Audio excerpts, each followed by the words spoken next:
ஸ்ரீராமபிரானுக்கும் தமிழகத்துக்குமான உறவு சொல்லி மாளாது. 108 திவ்ய தேசங்களில் முதன்மை திவ்ய தேசம் தமிழகத்தில் உள்ள ஸ்ரீரங்கம் ரங்கநாதர் திருக்கோயில். இந்த ஸ்ரீரங்கநாதர் சூரிய குல தோன்றல் பகவான் ஸ்ரீராமரின் குலதெய்வம். ஸ்ரீரங்கம் திருக்கோவிலில் உள்ள பிரணவாக்கிருதி விமானம் பகவான் ஸ்ரீராமரால் அயோத்தியில் வைத்து பூஜிக்கப்பட்டது.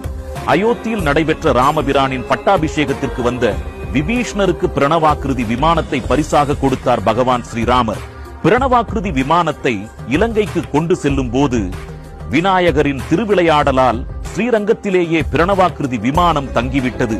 நமது ஆன்மீக கலாச்சார மரபில் மாணிக்க கல்லாக ஜொலிக்கும் ஸ்ரீரங்கத்திற்கு பிரணவாக்கிருதி விமானத்தை கொடையாக கொடுத்த பகவான் ஸ்ரீராமபிரானுக்கு அவர் அவதரித்த திருத்தலத்தில் பாரத பிரதமர் திரு நரேந்திர மோடி அவர்களின் சீரிய முன்னெடுப்பில் மாபெரும் ஆலயத்தை எழுப்பி